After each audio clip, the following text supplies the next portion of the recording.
Et les journalistes ivoiriens, vous avez la gueule sale et pourrie pour vous attaquer à l'AES. Mais voilà un cadavre qui se trouve dans le placard du président ivoirien, Nina Keïta, prostituée spécialisée, qui de la prostitution, qui a permis à son oncle d'être en contact avec Epstein, je viens parce que Nina a joué un rôle important dans l'espionnage des Ivoiriens. Cette petite prostituée qui est aujourd'hui directrice générale quelque part ou directrice adjointe quelque part. Pegasus qui a été vendu pour la première fois en Côte d'Ivoire, c'est Nina. Aucun parti politique n'en parle, mais aujourd'hui, il y a des procédures judiciaires qui sont lancées un peu partout. Même l'ancien prince héritier d'Angleterre qui a été destitué, il y a une procédure qui est lancée. Le premier ministre britannique dit qu'il va les répondre devant le Congrès américain. Je vous ai dit, ne demandez pas à Dieu ce que vous ne voulez pas. Ne nous parlez pas de démocratie. Alors, vous pensez que ça ne fait pas partie de la démocratie. La bonne gouvernance, c'est quoi? Alors, pour vous, la démocratie, c'est l'élection. Que Dieu ait pitié de vous. La démocratie, pour vous, c'est juste aller mettre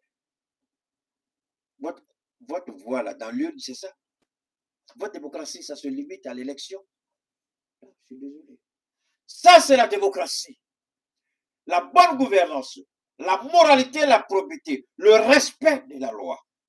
Le respect de la loi. Je vais revenir sur ça. Donne-moi une seconde. Donne-moi une seconde. Je reviens ici. Le respect de la loi. Le respect de la loi. Donne-moi une seconde. Je reviens. Le respect de la loi. Ne soyez pas pressé, j'arrive. J'arrive. Vous allez, on va parler de ça. On va écouter.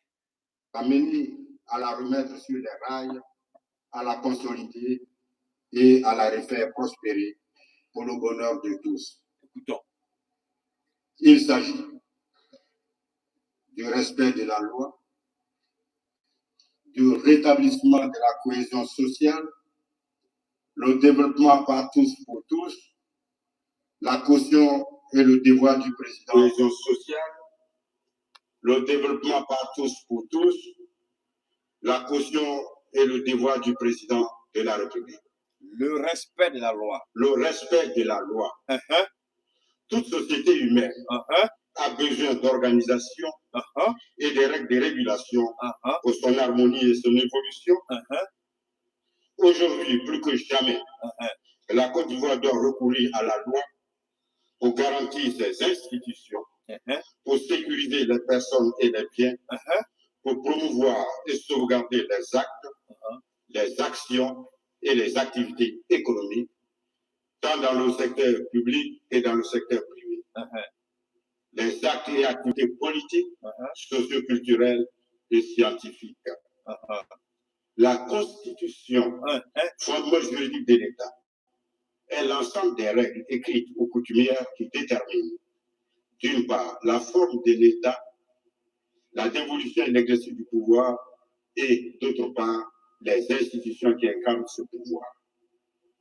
Comme le soulignait le président Obama lors de sa visite au Ghana, je cite, les États africains n'ont pas besoin d'hommes forts, mais d'institutions fortes pour leur développement. Fin de citation. Le règne de la loi, notamment la Constitution, doit aider à la reconstruction de la Côte d'Ivoire. Il est donc indispensable que la Constitution ainsi que les institutions soient respectées et protégées pour inscrire la Côte d'Ivoire dans la modernité pour le développement durable. En d'autres termes, les producteurs de la loi, tous les citoyens, tous ceux qui vivent en Côte d'Ivoire, consommateurs de la loi, doivent être soumis à la loi. C'est l'état de droit. Merci. L'état de droit. Si nous étions dans un état de droit, si la démocratie était respectée, alors je ne crois pas que Nina Keïta serait encore à la place où elle est. L'imbécile idiot, irrespectueux, avec sa tête de malédiction, appelé procureur général à Côte d'Ivoire, devrait s'auto-saisir. Nina Keïta, prostituée professionnelle, introduit Alassane Ouattara à un pédophile, à un prédateur sexuel. Dans tous les pays, presque dans le monde, des actions judiciaires sont en cours. Mais en Côte d'Ivoire, il n'y a rien. Le jeune Ziki, pour avoir parlé, a été arrêté aujourd'hui en prison. Il n'a pas encore été présenté devant un juge. Les encagoulés ont fait irruption sur lui et volé tout. Et quel État nous avons en Côte d'Ivoire? Un État voyou, un État terroriste, des voleurs, des corrompus et des corrupteurs. Nina Keïta devait être interpellé pour être entendu. Mais qui est garçon en Côte d'Ivoire? Si tu es garçon, tu penses que tu es enfant de ton papa et ta maman, toi qui te dis procureur, il faut appeler Nina et puis tu vas lui poser question. Personne ne peut appeler Nina. Ni la presse, ni le droit, ni la justice. Parce que tout simplement, elle est qui? Elle est la nièce du président Alassane Ouattara. Celui qui dit je suis un croyant et je crois au destin. Alhamdulillah. Vous pouvez ne pas interpeller Nina aujourd'hui. C'est votre droit le plus absolu. Mais croire que Nina va échapper à la colère divine, là, vous avez menti. C'est votre droit. Merci à celui qui vient de m'envoyer une participation. Je n'ai pas envie de citer ton nom pour avoir des problèmes. Quelqu'un vient de m'envoyer tout à l'heure à peu près 6 €. Merci infiniment sur YouTube. Merci infiniment. Que Dieu te le rende au centuple. Merci beaucoup. D'accord. Merci beaucoup, mon frère. Merci infiniment. Merci pour le geste. Permettez-moi rapide. Non, on revient dans mes secondes. Là, on va revenir sur notre. C'est pas vrai. C'est pas vrai. C'est pas vrai. Alors, nous, on aurait souhaité, je le répète, on aurait souhaité voir Alassane Ouattara. Cette affaire de Nina. On aurait souhaité voir Ouattara nous parler, la justice ivoirienne, autant pour moi. On aurait souhaité voir la justice ivoirienne s'autosaisir du dossier comme la justice ivoirienne s'est autosaisie. On a vu le jeune, je ne sais pas, c'est JFK ou quoi là, pour avoir dénoncé la corruption au niveau du recrutement des agents de douane. Il a été arrêté, jeté en prison et condamné. Alors, est-ce que vous êtes surpris quand la prostitution devient un mode de vie en Côte d'Ivoire? Quand l'homosexualité devient une coutume en Côte d'Ivoire? Pour quelqu'un qui dit que parce que je suis musulman. Nous ne disons pas qu'il faut décapiter ceux qui commettent l'homosexualité. Mais nous disons que ceux qui commettent l'homosexualité, c'est leur droit, c'est leur corps, qu'ils fassent ce qu'ils veulent. Mais que cela ne soit pas exposé à la place publique comme étant une activité qui serait acceptée par les normes de la morale sociale. Avant, ton père attend que tu es pédé, il te maudit à vie. Tu rentres dans sa maison, tu vas regretter le jour où tu as donné ton derrière à quelqu'un ou tu es allé dans le derrière de quelqu'un. Tu as regretté ce jour. Non seulement l'État de Côte d'Ivoire est décadent, mais les familles ivoiriennes qui permettent ça, c'est la décadence. Et Dieu va frapper la Côte d'Ivoire, pas de la manière comme Sodome et Gomorrhe, parce qu'il a juré de ne plus faire ça, mais d'une autre manière. Parce qu'avec Dieu, il a une panoplie illimitée d'action. Quand il a frappé Sodome et Gomorrhe par la puissance du feu, et la Côte d'Ivoire sera frappée, faites-moi confiance. Je reviens encore sur ce que j'ai dit. Le changement sera douloureux en Côte d'Ivoire. Ceux qui sont dedans vont sortir et ceux qui font le malheur vont rentrer. Mais j'ai dit, Cette transition sera douloureuse. Je répète ce que j'ai dit encore. La Côte d'Ivoire sera frappée de la pire manière.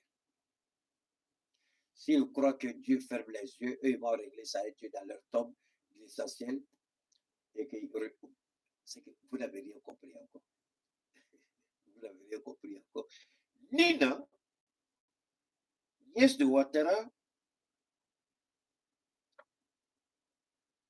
a utilisé son réseau. D'abord, elle a été recrutée comme mannequin par une agence française et s'est retrouvée à New York. Et tout le monde connaît comment le monde du mannequinat fonctionne. C'est pourquoi la plupart de tous les mannequins sont des homosexuels. La plupart d'entre eux, tous, pratiquement, 90%, c'est des homosexuels.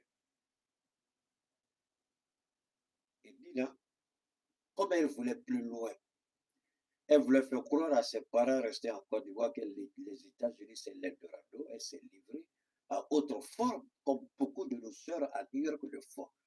Ah, j'ai salon, je tresse. Il faut demander combien d'Africains ont salon et combien d'Africains font autre chose en plus de leur salon pour arrondir les mois et faire croire à la famille que tout va bien. J'étais là dans les salons à New York et j'entendais les jeunes filles parler. Comment les unes et les autres détruisaient le foyer des uns et des autres pour entrer là-bas. Comment celles qui sont, comment on dit, singles, celles qui sont célibataires, comment elles allaient avec de multiples partenaires pour avoir quelque chose et faire croire à la famille que tout va bien. Il y a de multiples partenaires. Et beaucoup sont malades. Beaucoup sont tombés malades. Beaucoup sont mortes là-bas. Plein ont été rapatriés, on n'a pas pu les soigner, elles sont mortes. Les gens savent de quoi je parle. Les familles savent de quoi je parle. Les parents qu'on a fait croire qu'on peut envoyer à l'extérieur, certains sont partis à faire des pèlerinages. Là, ce qui s'est passé à la Mecque là-bas, ils le savent. Nina Keïta est celle qui a présenté le narcotrafiquant sexuel Epstein à Ouattara. Epstein, pourquoi il voulait rentrer en contact avec Ouattara? Parce que lui, il travaillait avec un ancien premier ministre israélien qui vendait des puces. Et les puces, ce sont des puces espions. Ils installent et puis ils rentrent dans votre logiciel. Vous avez, la dernière fois, je vous ai dit, si on vous envoie des liens, moi j'ai eu 1 million, il faut faire. Il y a un petit bâtard, 2 bâtards qui se sont trompés. Excusez-moi, on est dans le mois de carême, le mois des jeunes, pardonnez-moi. Il y a 2 idiots qui se sont permis, et puis ils m'envoient, moi j'ai eu 170 000, il y en a 1 million, il faut retenir. Je lui ai dit, je vais bloquer. Si jamais encore tu m'envoies ces bêtises là, je t'ai dit que je suis à court d'argent, tu sais combien moi je gagne, et puis tu m'envoies des conneries comme ça. Et tu crois que c'est des bêtises comme ça, je vais rentrer dedans. Je vous ai dit, n'ouvrez jamais ces liens. Moi, j'ai eu ça, j'ai eu 100 000, j'ai eu 200 000, j'ai eu 500 000. N'ouvrez jamais les liens. Je vous ai dit, il y a des idiots qui croyaient que j'allais faire le contraire de ce que je dis. Ils se sont amusés à envoyer ça, je les ai bloqués tous les deux. Je dis, mais je les ai bloqués tous les deux. Ils peuvent m'entendre parce que si j'ai mon numéro, ça veut dire qu'ils me suivent. J'ai bloqué leur numéro. C'est dans ça que Pegasus, c'est Nina qui a mis Epstein en contact avec son père. Il est venu une fois en 2011, une deuxième fois en 2012. Et quand il devait venir, il lui a demandé de lui trouver des jeunes filles. La première proposition que Nina a faite, c'était une jeune fille de 25 ans. Epstein dit non, 25 ans, c'est trop âgé. Lui veut les petites filles plus fraîches. C'est-à-dire, il veut des filles en dessous de 20 ans.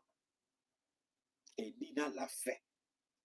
Et quand il devait venir, elle a réservé la suite ministérielle ou présidentielle de l'État d'Ivoire, c'est là-bas qu'il a logé. Et il a rencontré les membres du gouvernement, il a rencontré des ministres, il a rencontré Ouattara lui-même. Et c'est là qu'il a proposé à Ouattara qu'ils peuvent l'aider à contrôler les partis politiques en Côte d'Ivoire. Il peut aider Ouattara à contrôler tous les partis politiques en Côte d'Ivoire. En faisant quoi? En faisant l'espionnage de toutes ces personnes-là. Et Einstein travaillait avec un ancien premier ministre israélien qui a une entreprise qui développe ces genres de, comment on appelle ça, de logiciels espions. Et le monsieur, on l'a mis en contact avec Ouattara. Vous vous rappelez combien de fois Chris Yapi, avant de disparaître de la circulation, Chris Yapi, combien de fois n'a-t-il pas dénoncé la présence des Israéliens à Abidjan? D'ailleurs, ça nous permet de comprendre pourquoi Ouattara, au lieu de transformer le musée que Gbagbo construisait, le musée des chefs d'État, que Gbagbo avait commencé à construire, il était bien avancé. Au lieu que le musée soit mis à la disposition des anciens chefs d'État de Côte d'Ivoire, Ouattara a préféré récupérer ça pour lui parce que Ouattara ne voulait pas que ces espions israéliens soient en contact avec les gens de la présidence. Donc, il a équipé là-bas et il a fait son deuxième bureau. Et c'est là que sont installés les Israéliens. Voilà, tout ce que je dis est vérifiable. Vous n'avez qu'à aller et vérifier si ce que je dis est faux ou vrai. Donc, Ouattara a inauguré là-bas. Il n'avait pas inauguré. Il allait s'installer, il a fini, il a installé son bureau là-bas. Et tout le système d'espionnage, c'est là-bas. Mais pourquoi Ouattara a fait venir les Israéliens? C'est là que ça devient intéressant. Ouattara a fait venir les Israéliens parce que Ouattara sait qu'il a atteint un cancer, il va mourir.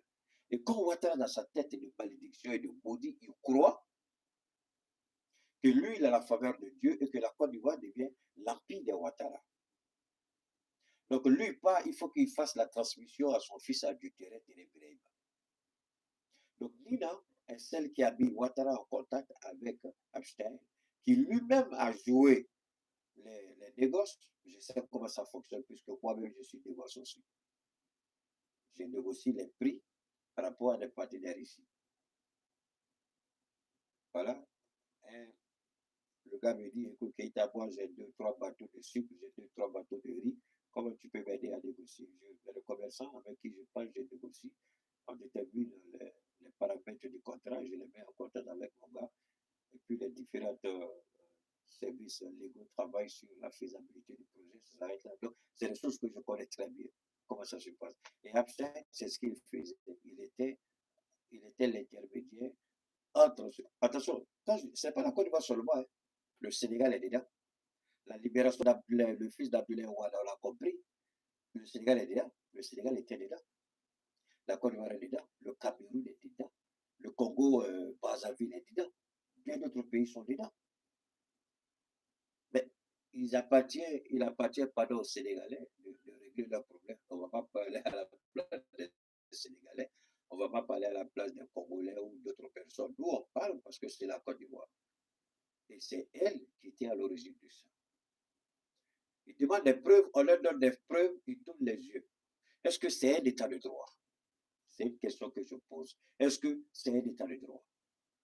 On voit cette malédiction appelée procureur général en Côte d'Ivoire qui s'attaque aux plus faibles, qui s'attaque à ceux qui n'ont pas les moyens, qui s'attaque à ceux qui ne peuvent pas se défendre, mais qui voient la vérité, qui refusent de regarder la vérité. Demandez à ce Birama-là, le soi-disant procureur, est-ce qu'il peut dire qu'il n'est pas en contact avec ça? Aujourd'hui, vous regardez aux États-Unis, pratiquement le Congrès, tout le monde est focalisé sur ça. Même les républicains qui ont soutenu Trump demandent des comptes. Le Trump est dedans. Il a commis des actes criminels. Des jeunes filles étaient amenées à Mar-a-Lago. Chez lui là-bas, dans son complexe résidentiel Mar-a-Lago, en Floride. Il a fait des bêtises avec le monsieur. Le nom de tout le monde était dedans. Le monsieur, là, je ne sais pas pourquoi il a fait ça, mais on dirait qu'il préparait quelque chose. C'est-à-dire qu'il a mis un système en place qui voulait se protéger. C'est pourquoi on l'a fait assassiner en nous disant qu'il s'est pendu sur faux. Puisque la caméra de surveillance a été déconnectée quelques minutes avant son assassinat. Et ensuite, la caméra a été reconnectée. Donc, ceux qui sont entrés pour aller le tuer, on ne les a pas mis, on ne sait pas ce qu'ils vont, c'est qu'ils ont été envoyés. Parce que le jour où le monsieur allait ouvrir sa bouche pour parler, le monde allait s'effondrer. Pratiquement, il avait pris contact avec tous les dirigeants pratiquement de la planète. Quelques rares ont eu le courage de dire non. Mais beaucoup ont accepté. Pakistan l'a accepté. Alassane Ouattara a accepté. Donc c'est Dina qui a été responsable. Parce que la Côte d'Ivoire, ça va beaucoup plus loin. On ne se limite qu'à Dina par rapport au service israélien, par rapport à l'espionnage. Mais il y a eu des conséquences. Il y a eu des conséquences. Je vais vous ramener encore en arrière pour écouter ça.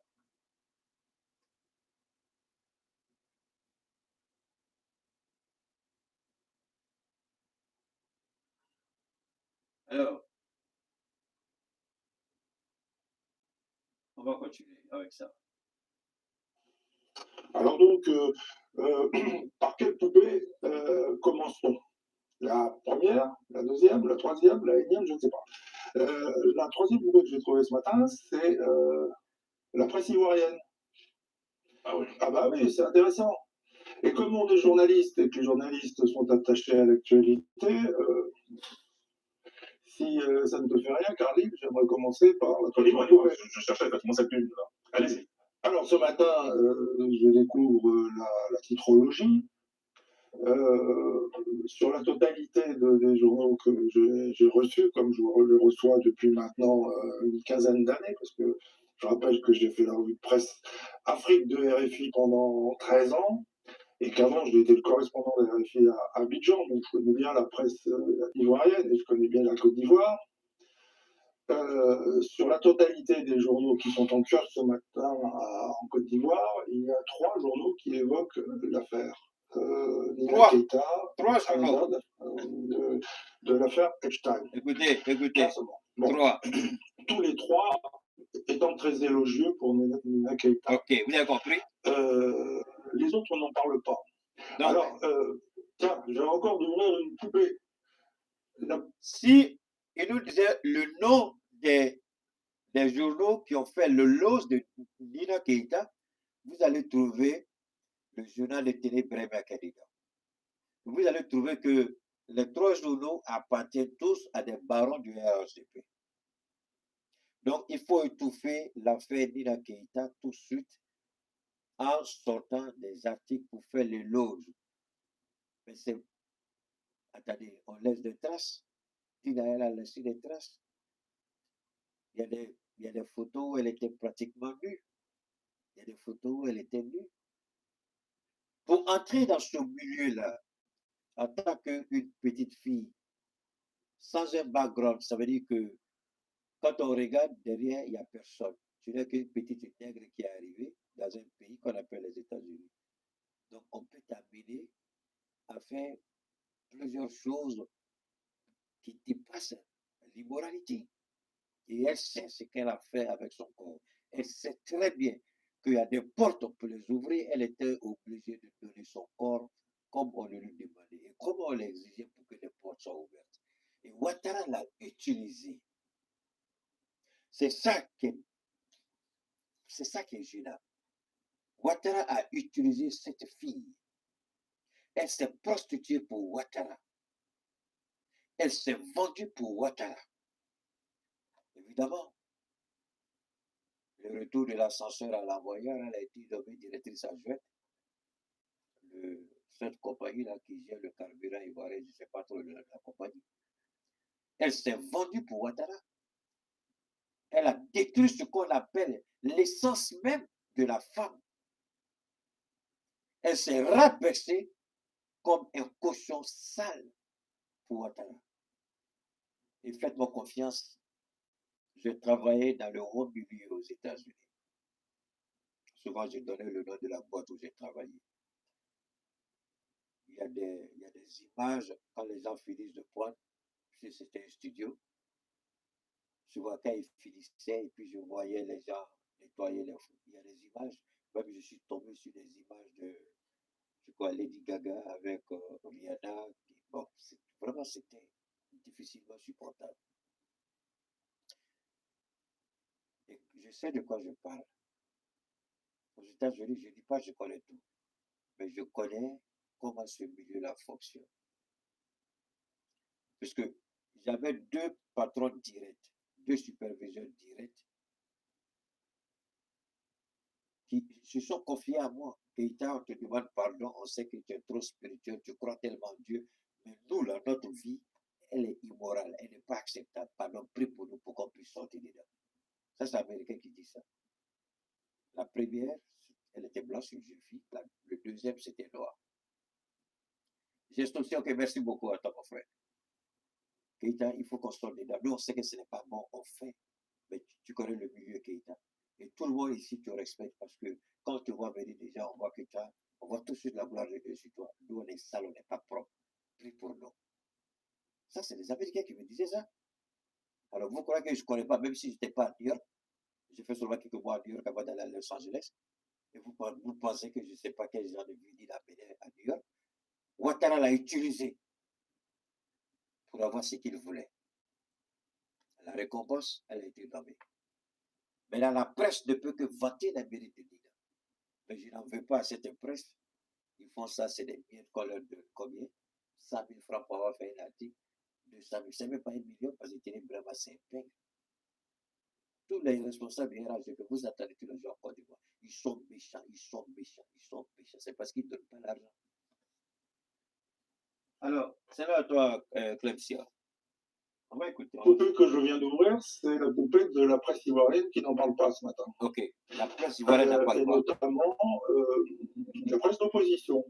Tenez, par exemple, ce qu'on appelle la presse verte en Côte d'Ivoire, c'est-à-dire la presse proche du PDCI-RDA. Elle a, si mes souvenirs sont bons, elle contrôle 5 titres. Sur les 5 titres, aucun ne parle de l'affaire Nina Keïta, etc. Aucun. Pourquoi le PDCI va parler de ça quand le PDCI-RDA a un contentieux avec Alassane Ouattara? Le PDCI veut que Tidjane Tiamou rentre en Côte d'Ivoire. Bredoubi, Soumaïla, on a mis la conférence de presse, j'ai vu mon jeune frère Isaac qui s'est emballé, il était content. Mais Bredoubi n'a jamais parlé de ça lors de sa conférence de presse. Ils se sont tus. Tous se sont tus. Alors, ce qu'il dit ici, ce n'est pas tant ce que lui dit qui m'intéresse, mais il y a un gars là, dont l'intervention m'intéresse un peu. Je ne sais pas si je pourrais vous faire voir ce que lui. Voilà, ce gars-là. J'espère qu'on pourra. Voilà, c'est ce gars-là. Voilà, c'est ce gars-là. C'est de celui-là que je parle. J'espère que vous le voyez. Voilà, c'est lui. C'est les propos de ce gars-là qui m'ont poussé à faire ce direct. J'espère qu'on pourra entendre ce qu'il a dit. J'achète un journal, c'est pour y trouver des informations. Mais si un journal censure, fait de l'autocensure, c'est-à-dire ne fait pas son travail, pourquoi est-ce que je dirais acheter ce journal? Dès lors, les fonds publics, pourquoi va-t-on les investir dans une presse qui ne fait pas son travail? Ça, c'est une question. Puis deuxièmement, j'ai un petit commentaire aussi, parce que la bande à Carly, on aime bien les commentaires, à l'attention d'Anne Mouloto. Je pense que ce matin, en découvrant le nouveau réveil, elle a dû avoir un petit sourire en coin et je la comprends. Bonjour, Excellence, Madame la Ministre. Il y a de quoi. Ouais. Quant à la presse bleue, je ne désespère pas que Yacouba Mané me rappelle, peut-être en voyant cette émission, il va se réveiller pour nous dire pour quelle raison il n'a pas fait une ligne. Yacouba Mané, que vous connaissez bien, il a été mon voisin de classe.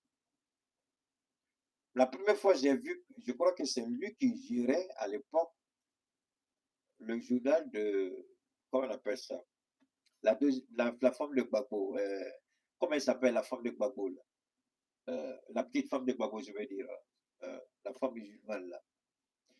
Yacouba Mané, on a fait le lycée ensemble, le lycée de Bonnecourt. On était dans la même classe. Je parle de Yacouba, il sait très bien. Un jour, j'ai fermé son gros. J'ai dit, si les garçons n'ont qu'à sortir, je m'en fous qu'il soit directeur de publication pour la femme de Gbagbo. J'ai dit, je ferme son gros. Si les garçons, je lance des filles, n'ont qu'à sortir, on va parler. Yacouba Mané ne pouvait pas parler devant moi en classe. C'est vrai qu'il était brillant, mais il me connaissait comme un très bon orateur à Bonnecourt.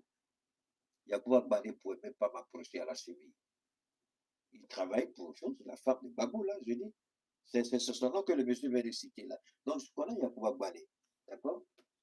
Je le connais. Et c'est un lâche. Yacouba Mané, c'est un lâche. Il a retourné sa veste très facilement. Il a traîné Gbagbo rapidement. Bon, moi, je ne peux pas rentrer dans tous les détails, mais Yacouba Gbadé, il m'écoute. Il n'a qu'à bien qu'il se rappelle bien qu'il était au lycée moderne de Bondoko, Yacouba Gbadé. On était voisins de classe. Il n'y avait pas deux bancs entre nous. Là où je m'asseyais, là, j'étais juste assis derrière moi. Merci beaucoup, Nadi Baba. Yacouba Gbadé, tu me connais très bien. Quels sont ceux qui font le lycée de Bondoko qui ne me connaissent pas? Je vous parle souvent de Michel, votre Digo Cravate, là, qui me doit de l'argent tous les jours. Digo Cravate, tu es un petit voleur. Parce que tu as pris mon argent, tu n'as jamais payé. Maintenant, tu joues tu as l'argent, maintenant, tu refuses de payer. Digo Cravate, quand tu allais voir ta copine Nicole, Possia Nicole, c'est son nom, je me rappelle encore. Digo Cravate, tu te rappelles de ça, Possia Nicole. Tu venais prendre l'argent avec moi tous les week-ends pour aller voir Possia Nicole. Tu dis tu as payé, tu n'as jamais payé. Mais là que tu travailles, tu as un peu. Je pense que tu peux payer mon argent. Tous les jours, je dis ça, mais tu ne réponds jamais.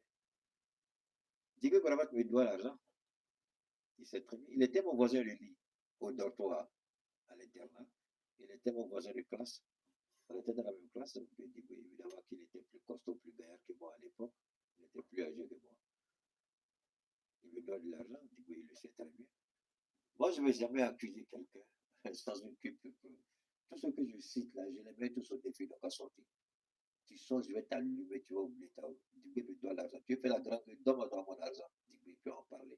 Dites-lui que c'est moi, j'ai dit ça. Il habitait, à l'époque, il habitait à chose qu'on appelle ça, à Djamé. Lui, il y a un quartier qu'on appelle un quartier Chicken. C'est là-bas que Digwe habitait, sa famille habitait là-bas. Digwe Cravate.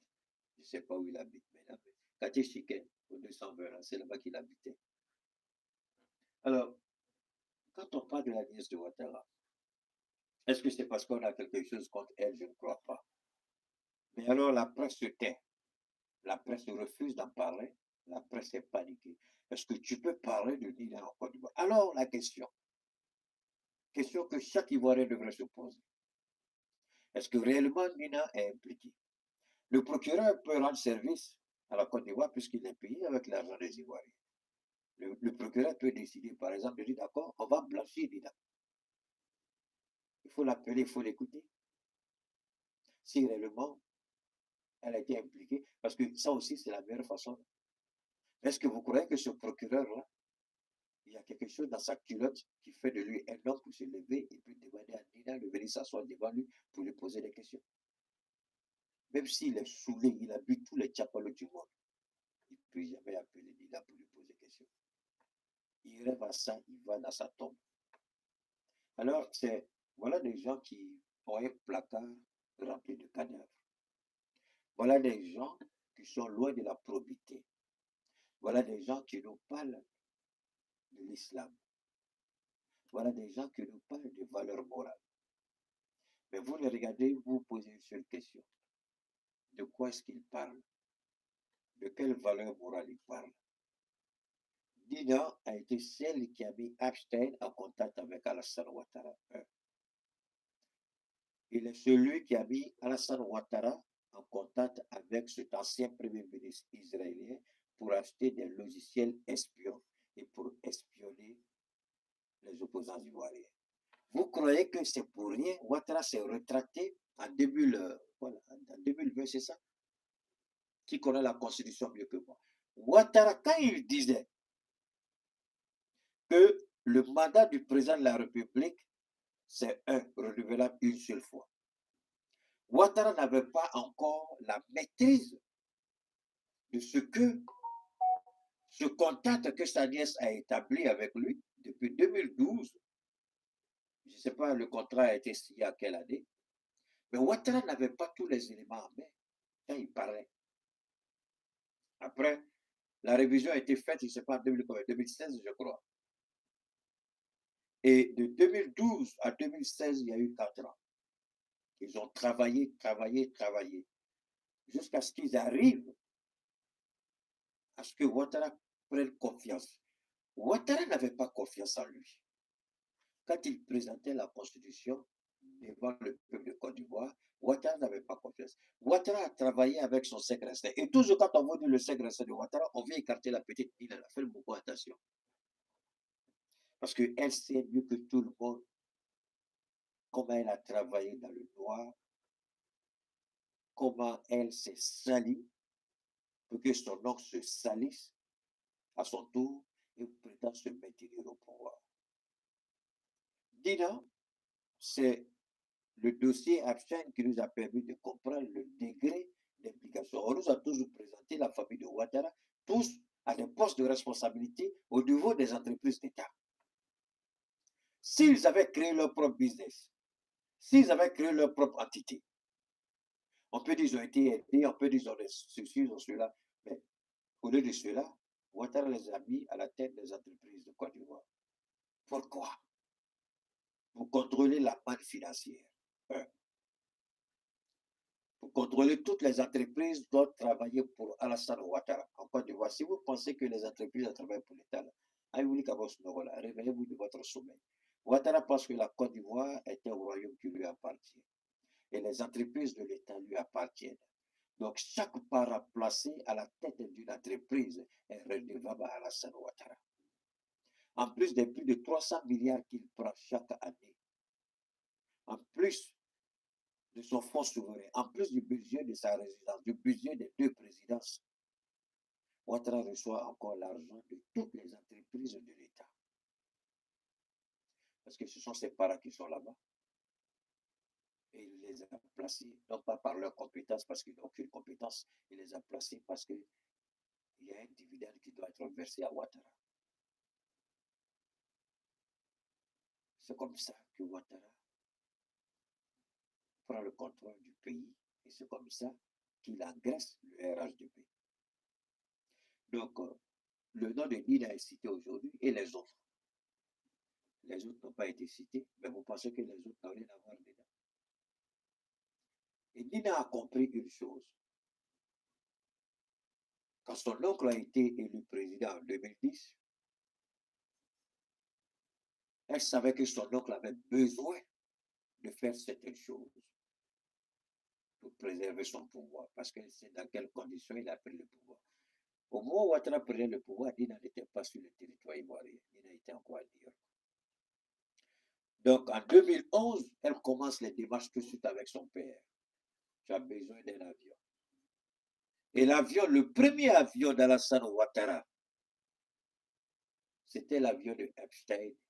Je répète, le premier Boeing que Ouattara a acheté, le premier avion qu'il a acheté, c'était le jet privé d'Epstein. Le jet dans lequel elle-même, en tant que prostituée, elle était dedans. Elle a fait des voyages avec Epstein, puisqu'elle est recrutée un peu pour lui aussi. Le premier avion d'Alassane Ouattara, je répète, c'est le dernier qui vient d'acheter tout neuf là, sorti d'usine là, qu'il utilise maintenant là. Le premier avion qu'il a acheté là, c'est Epstein qui lui a vendu ça. Mais le prix n'a jamais été communiqué. Dit à l'Assemblée nationale, dit à qui que ce soit. Et tout ce que Ouattara achète pour ses besoins, au motif qu'il est président, ça n'a jamais été l'objet d'une discussion. Et ça n'a jamais été, disons, soi-disant, approuvé par l'Assemblée nationale. Alors, vous vous attaquez à l'AES. Vous nous dites, vous voulez que nous, on soit quoi là? On organise l'élection. Vous dites que vous voulez la démocratie chez nous. Je vous pose une seule question. Est-ce que vous pensez que ce que Ouattara fait en Côte d'Ivoire, vous appelez ça la démocratie? Ce qui se passe en Côte d'Ivoire, c'est une démocratie pour vous? Ce qui se passe en Côte d'Ivoire, est-ce que c'est une démocratie pour vous? Ce n'est pas une démocratie. C'est une dictature. C'est un vol à ciel ouvert. C'est une corruption étatique. Pourquoi jusqu'à la date d'aujourd'hui, la Côte d'Ivoire n'a pas été capable de faire sortir son nom de la liste des pays qui financent le terrorisme? Pourquoi nos pays ne sont plus sur cette liste et tout le monde court vers nous? Pourquoi la Côte d'Ivoire encore figure sur cette liste? Vous dites que vous êtes dans la démocratie en Côte d'Ivoire, c'est ça?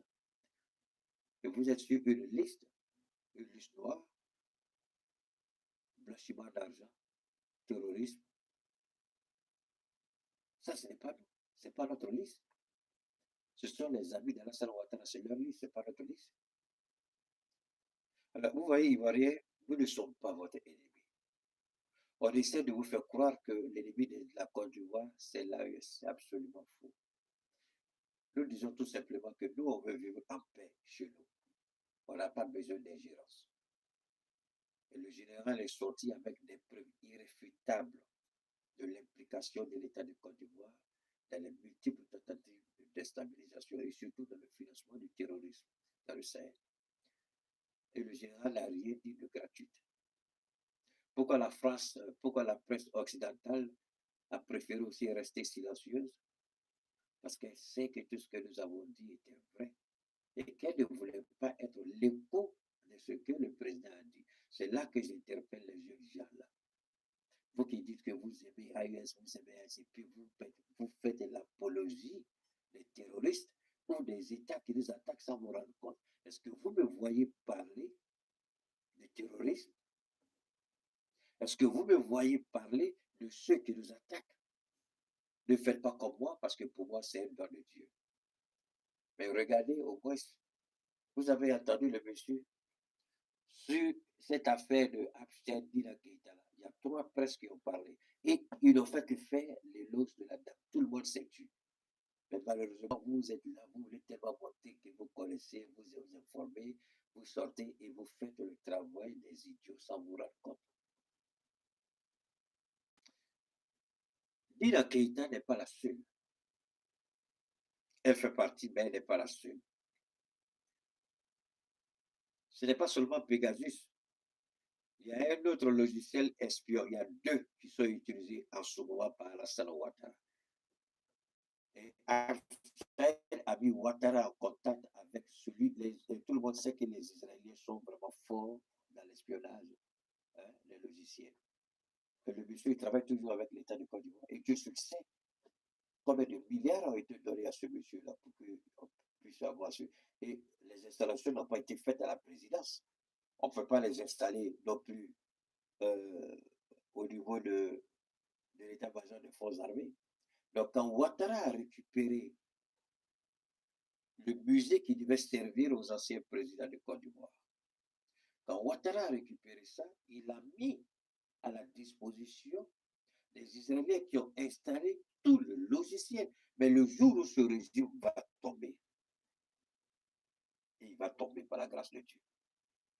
Le jour où ils vont aller filmer, comme ils sont allés filmer le palais de Ben Ali, où les gens sont restés bouche bée devant l'immensité de l'argent qui a été investi. Personne ne peut quantifier. Depuis Ben Ali a fui jusqu'à la date d'aujourd'hui. Aucun Tunisien, aucun spécialiste. Audit, les gens font arriver au moment où ils se perdent dans les calculs. Personne ne peut quantifier combien Ben Ali a investi dans la maison. C'est la même chose avec Ouattara. Le jour où il va tomber, on ne pourra jamais quantifier ce qu'il a pris aux Ivoiriens. Jamais. Et vous allez voir les logiciels installés par les Israéliens. Donc l'objectif n'est pas seulement d'espionner la Côte d'Ivoire, mais c'est de pérenniser son pouvoir sur 50 et 100 ans. C'est la présence de ces Israéliens là-bas. Mais ce n'est pas seulement la Côte d'Ivoire. C'est parce que jusqu'à présent, ils n'arrivent pas à nous espionner. L'objectif était aussi de voir à quelle mesure ils peuvent nous espionner et nous déstabiliser. Dieu merci, les logiciels que nous avons, ce n'est pas pour les enfants. Pour craquer ça, il faut te réveiller. Hein? Ils ont tenté, ils n'ont pas réussi. Ils n'ont pas réussi. Alors la question qui se pose, malgré l'argent, tous les milliards qu'il a investis dans l'espionnage, comment Ouattara peut expliquer les informations que Tiali a données avec précision? Parce qu'il faut se poser la question. Avec tout ce qu'il a détourné pour...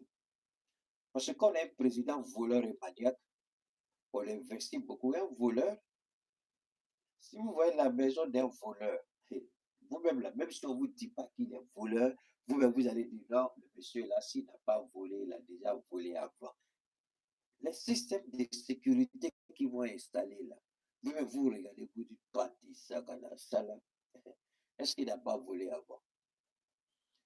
Donc, puisque l'argent n'est pas l'argent de Ouattara, c'est l'argent des Ivoiriens, il utilise comme il veut selon sa volonté. Mais la réalité, elle est simple, la sœur Ouattara. Tu peux manipuler les Ivoiriens, tu peux mentir aux Ivoiriens, mais ta nièce, elle reste ce qu'elle est. Que la presse en parle, que la presse n'en parle pas, Dieu va vous frapper.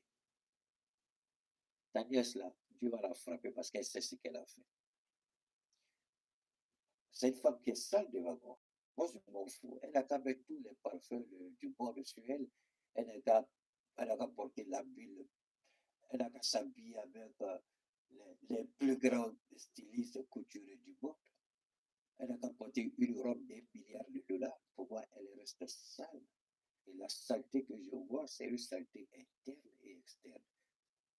Aucun savon au monde ne pourra laver son corps pour enlever l'impureté qu'elle-même elle s'est injectée. Je répète, aucun savon au monde, aucun parfum au monde ne pourra laver Nina Keïta de l'impureté qui la suit. Parce qu'elle sait ce qu'elle a fait. Ce qui fait que la bonne nouvelle pour les Ivoiriens, c'est quoi? Quand vous passez, tout à l'heure, j'ai dit quelque chose, mais je voudrais que les gens comprennent bien, parce que Keïta ne parle pas comme ça. Je vous ai dit, si ce n'est pas Dieu qui m'inspire, moi, je me retire de ce combat-là. J'ai dit, quand vous faites la prostitution et vous envoyez vos parents à la Mecque, Dieu seul sait dans quelles conditions les parents qui sont là-bas, Dieu seul sait dans quelles conditions, si oui ou non, ils ont pu ou n'ont pas pu effectuer le pèlerinage. Qu'est-ce que cela veut dire? Quand vous faites la même chose, parce qu'elle s'est prostituée, Nina, pour mettre son père criminel et assassin en contact avec qui? Avec quelqu'un qui est un prédateur sexuel. Et là, ça devient intéressant. Ce qu'on ne vous a jamais dit, c'est là maintenant que ça vient. Quitte à quoi? Ça fait plus d'une heure, tu parles et puis c'est maintenant que ça arrive. C'est maintenant que ça arrive. Alors, une prostituée met en contact un prédateur sexuel, avec son père qui lui-même est un criminel. Regardez, je répète, faites beaucoup attention à ce que je veux dire ici.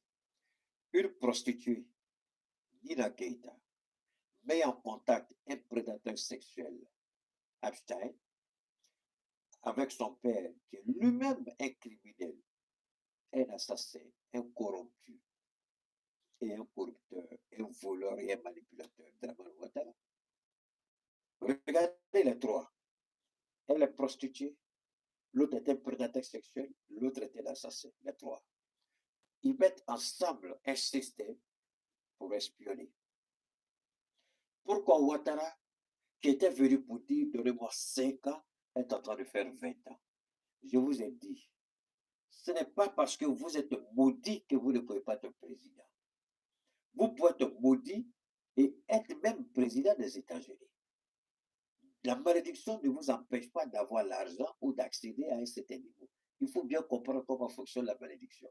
Alors, pour savoir qui est vraiment maudit, si, regardez bien le capitaine Ibrahim, est-ce qu'il a fait 5 ans au pouvoir? Je ne crois pas.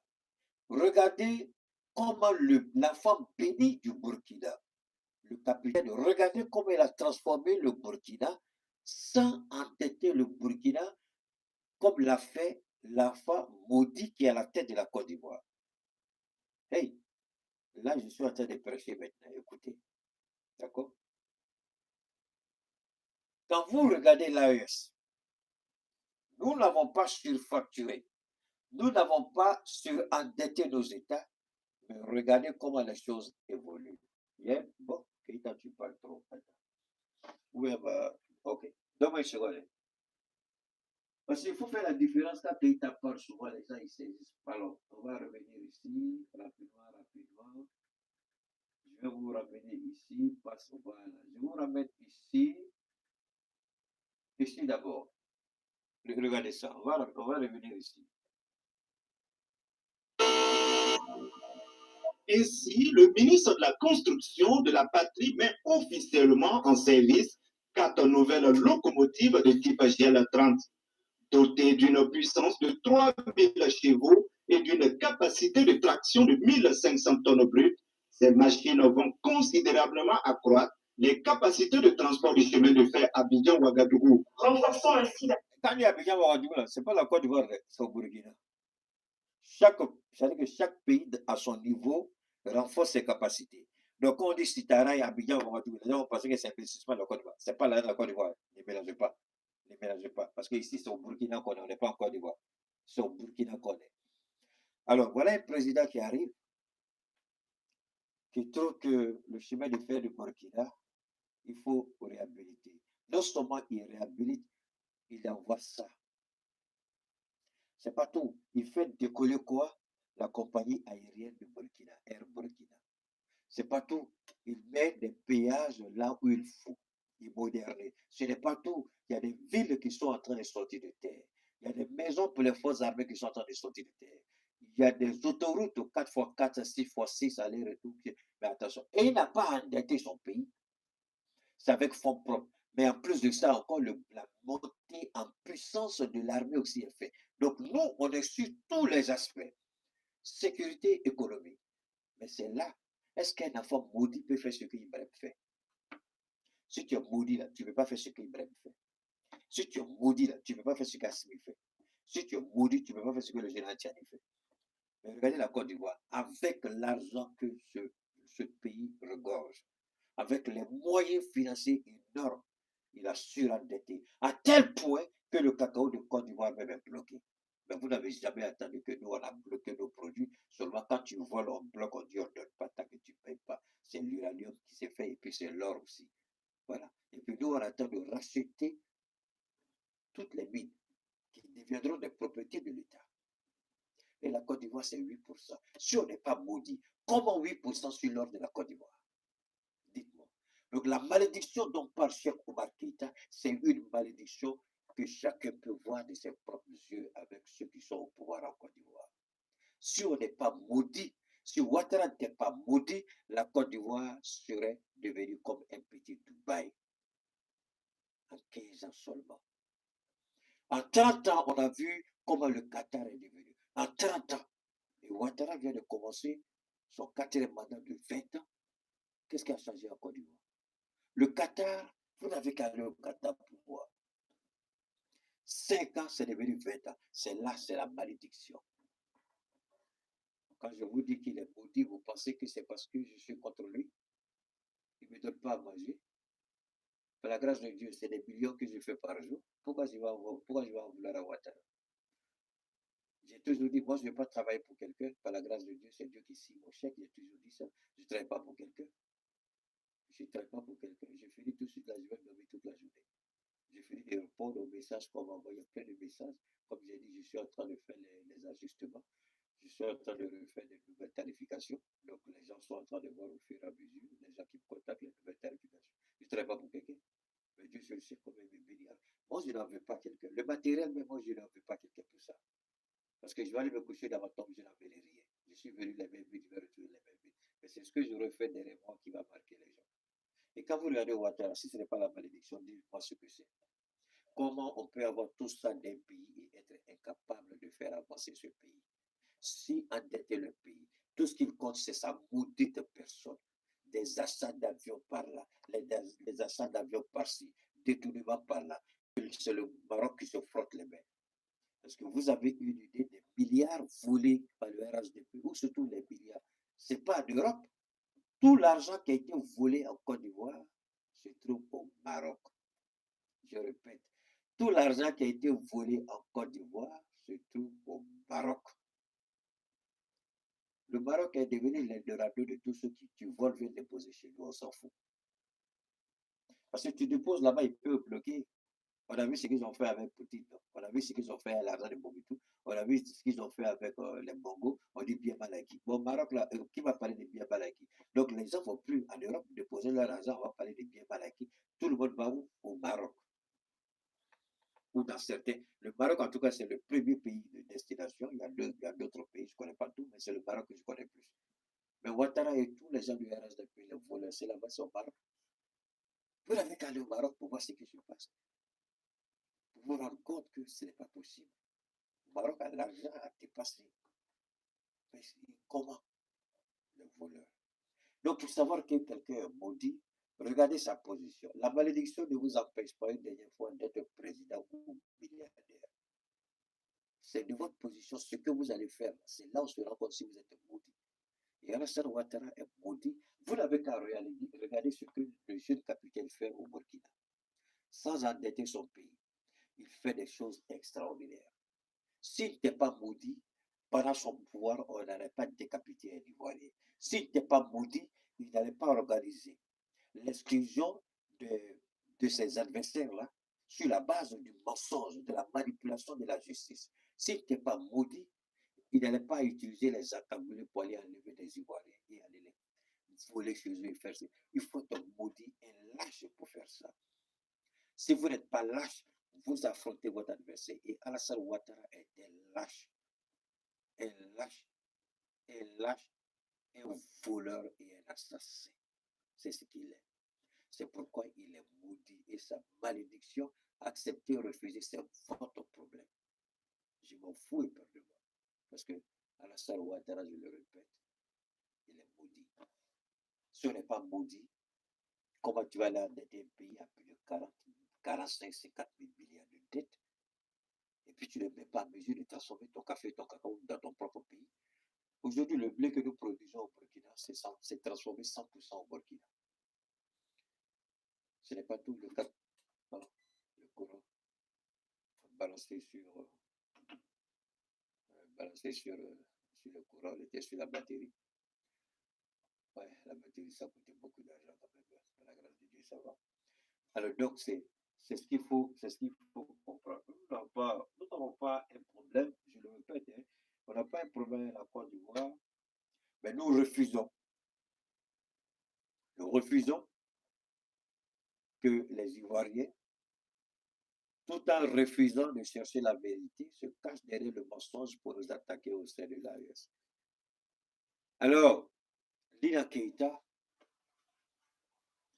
nous n'avons rien contre elle parce que ça n'en vaut pas la peine. Mais quand on essaie d'encourager l'immoralité, ça pose un problème. Le gouvernement ivoirien doit être suffisamment correct. Demain, on a la petite, comment elle appelle la fille là même, la soeur de Makosso là, comment elle s'appelle, qui était allée dans un pays, d'après elle voulait faire, je ne sais pas ce qu'elle voulait faire avec ce que vous connaissez. La serviette est tombée, et puis les gens ont vu, ils ont mis la vidéo un peu partout. Et quand elle est revenue en Côte d'Ivoire, elle a été interpellée. Elle a été interpellée brièvement. Moi, je ne sais pas ce qui s'est passé. Alors, Lolo, c'est ça? Lolo Poté, quelque chose comme ça, je crois. Alors, maintenant, on dit qu'au niveau du trafic sexuel mondial, la nièce d'Alassane Ouattara, le nom a été cité plus de 300 fois. Plus de 300 fois dans un document de 3 millions de pages. Ça veut dire son nom représente 1%. Son nom a été cité 1% sur l'ensemble de 3 millions de pages. 300 fois, des mails sont sortis. Elle a répondu à des mails. Le monsieur, il a, comment dire, il a enjaillé son séjour ivoirien. Il voulait rencontrer Ouattara. Elle a fait tout pour qu'il rencontre Ouattara. Il a mis Ouattara en contact avec cet ancien premier ministre israélien par rapport à l'espionnage des Ivoiriens. Les Ivoiriens ont été espionnés et continuent d'être espionnés. Je répète, le deuxième palais présidentiel de Ouattara, qui sert de base logistique pour l'espionnage, c'est l'immeuble que Gbagbo construisait pour en faire un musée des chefs d'État. Ouattara a transformé ça pour en faire son bureau. Même si Ouattara, par alchimie, décide de se retirer du pouvoir et laisser ténébrement gouverner, n'oubliez pas ceci. Permettez-moi une seconde.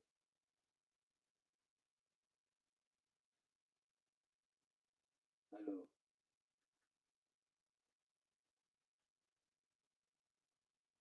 oh! même si, je le répète encore, Ouattara décide par alchimie de faire de son fils adultéré président, il va rester au palais présidentiel que tout le monde connaît. Mais le palais qu'il a aménagé pour lui-même comme bureau personnel, c'est là que je parle de la malédiction de Ouattara. Et je vous jure sur tout ce qui m'est cher en ce mois saint, la colère de Dieu sera, je ne sais pas comment vous le décrire, parce que si vous savez le minimum que je sais un peu, si vous comprenez un peu le minimum de ce que je dis en termes de Dieu, Dieu, ce qui va arriver à Ouattara, je vous jure au nom de Dieu, c'est pas joli à voir. C'est pas joli à voir. Et ça, je le dis. On le dit ici. Mais ceux qui vont vivre la réalité, ce seront les Ivoiriens en Côte d'Ivoire. Parce que Ouattara est méchant. Il est foncièrement méchant.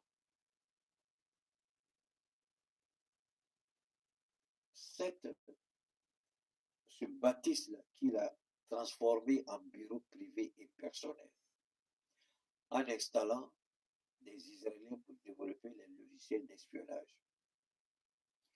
Pour revenir à ce que je disais, même si son fils adultéré accède au pouvoir, il sera au palais présidentiel que tout le monde connaît.